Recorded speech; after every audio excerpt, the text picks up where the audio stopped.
Let's transition, JJ, if you don't mind, a Gator chomp followed by the war chant. If you could get both of them up and just kind of mix them in and out, because we are going to have an unbelievable game on Saturday. This is the Sunshine State Show. What? Jordan Travis is hurt? And Graham Mertz? Oh, no. This was the worst possible thing. First off, let's just start. I felt terrible for Jordan Travis. I like the human being, the individual, the man, the leadership that he's shown up in Tallahassee, and that injury was horrific. Terrible. Yeah. And then after he goes down, Florida is at least in a ball game against the top 10 team in Missouri and maybe upsetting them, and who knows what they could do against Florida State. He goes down and gets hurt. Mm-hmm. It's terrible to see all that stuff happen Saturday night. Yeah, well, first of all, I saw both injuries. Well, I didn't see Graham Mertz. I just saw the JJ showed me. Mm-hmm. But the Travis, George Travis, I watched it live, man. It was. I knew from right then when his leg just gave you chills. Just went flailing, and I was like, "Oh, that's bad, bro." He hit the deck. I mean, he's such a good kid. They said nothing but honorable things about him, and Florida State being on the verge of hopefully. College football championship, man, have their starting quarterback go down, man. It's just, listen, as a Miami Hurricane fan, you don't cheer for nothing like that.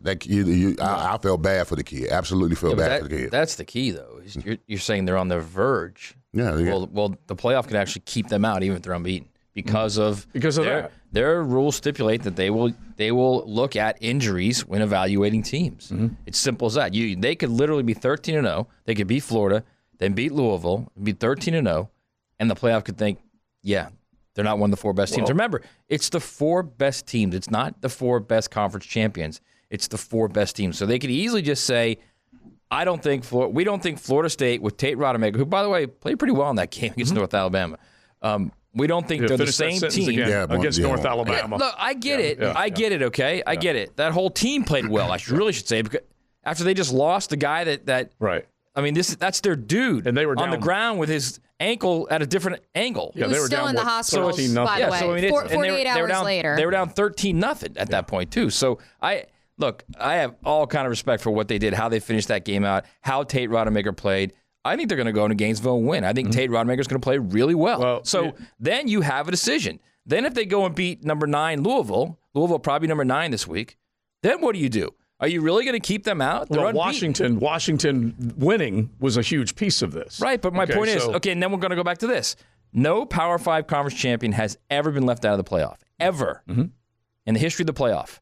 So there's not going to be an only a decade. So there'll be but that's what we're working with, right? That's the structure we're working with, okay? So Ohio State or Michigan, right? Mm-hmm. One of them's unbeaten.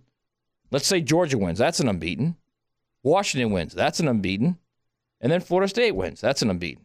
Who are you going to put in there instead of Florida State? Texas? Alabama.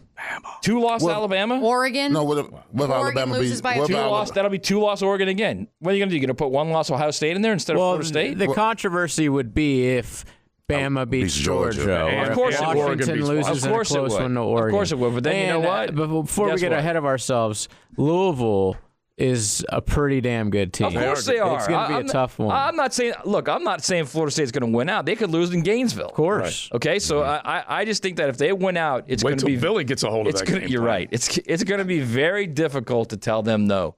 And if they do, they win out and then they're told no, especially if it's like Alabama beats Georgia and the fourth team is Georgia and not Florida State. Oh, my God. What I always say, someone got to go home and cry. I understand all that, bro, but if you're unbeaten and you get an unfortunate incident, at the end of the season and you've just basically mowed over people that you've played all season, that's tough to take if you're a Florida State team. Right. Very, very tough to take. Somebody has to go home and cry. I know somebody has to go home and cry, and I get all that, but I'll tell you what, boy, that's why next year, I know we've argued about this ad nauseum.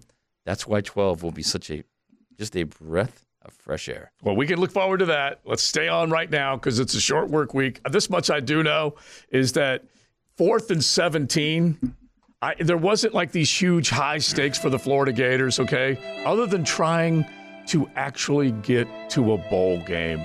There were two SEC teams that were matched up Saturday night in a place called Como. I just figured it out. And one of them was a top 10 team not named the University of Florida, and yet there those Gators were. They were in position to pick off a top 10 team, and they could do it with defense, with the Chris Farley of defense, Austin Armstrong, and it was 4th and 17. Everything was supposed to be in front of them, and they had a chance to pull off a major upset. Well, I would like to submit taking the jersey away from number 23, because number 23 was celebrating before the play was over. Yes, the Missouri receiver, the talented one, caught the football while number 23 was celebrating an incomplete pass. Here's what it was unreal. Here's what Chris Farley's got to do. You see that guy right there? Yeah. He's the best guy they've got. He's probably somebody. I'm going to put whoever. Yeah. Jason Marshall, you're on him, and I want you on him, not 10 yards off. We'll play zone behind you to protect you. You're on him the whole way. Yeah, they were the audience for Luther. Instead, I don't know what they played. It looked like quarters. It looked like quarters. I don't know what it was. It looked like it was quarters. All I know is no one touched him, okay? Yeah. It was. He had a free release. He ran. Again, no one touches him 5 yards. No one touches him 10 yards. No one touches him 15 yards. The ball's in the air. He literally just turns around and catches the ball. And he's a top 5 receiver in college football, I think, right now. He's like probably the number 2 receiver in college football. He's unbelievable. And unmarked. Yeah. Right downfield. Yeah, he had an entourage around him. By the way. That's who they are, the entourage. And I am stumping for all of you more. Who believe that good coaching, you know. Yeah, right. I am stumping for more Trevor Etienne carries than anybody. But you couldn't help but look around and say, if he had gone down in bounds. 40 seconds. Yeah, exactly. That certainly won't come back to haunt the Gators, because I do think because Eli Drinkwitz was able to call that timeout before 4th and 17, that was a critical piece as well. Yeah, I will say this. But it would have taken all that precious time. You know how I feel about Travis. I think Travis is one of the best college players in the last 50, 60 years. Yeah, Trevor. Yeah. Travis Etienne. Oh, he was I think he's one of the best college players in the last 50, 60 years. His brother? Yeah. Might be better. No. I'm telling you, man, if he was if his brother was on that Clemson team, listen to me, if his brother was on that Clemson team with all that stuff around him, his brother can run, bro. Yeah, but Travis was his great. brother. Not only can he run, he's strong. Listen, do you know the misery that man caused Miami the 3 years? I know. Believe me, I love Travis Etienne in college. He was phenomenal. Yeah, right from his brother. And I still don't know why they don't get him the ball. His brother's the real deal. Quick, Graham Mertz did his best Tim Tebow impersonation when he got hurt. And the sad thing for him is that he is, he's a bullet train trying to prove to his teammates that he's tough, right? We've seen this from Mertz.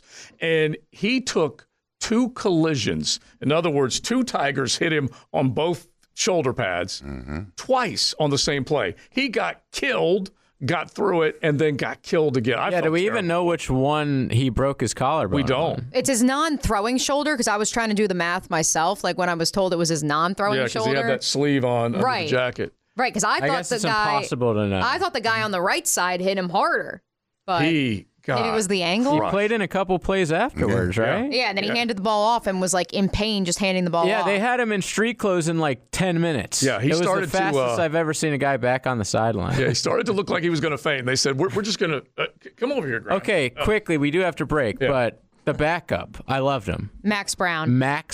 Quarterback controversy Obviously, next year. He's probably not much of a passer because all they did was ask for him to run, but he's shifty. I'm just going to tell you this. The fourth quarter, when they play Tom Petty Saturday night, it won't back down from Max Brown, okay? And it will be an anthem forever what will the score inside be? The stadium. What will the score be at that point? It'll be Gators 40, Knowles 12. 6-3. You're harkening up. You're harkening up the days of Nacho Noah, aren't you? Yeah, exactly. You feel it, don't you? I'm just saying. They will be. We won't back down, Max Brown. They will be all fired up. All right, so you guys get into it. It's a short work week. It's Knowles. It's Gators. It's a Jaguar victory over the hated Tennessee Titans. It's thisville versus thatville. Hit the pop-off line 207-7071. If you are frustrated as a Gator fan, you need to let it out. If you're ticked at what happened with Jordan Travis, you need to let it out. So do it right here on XL Primetime.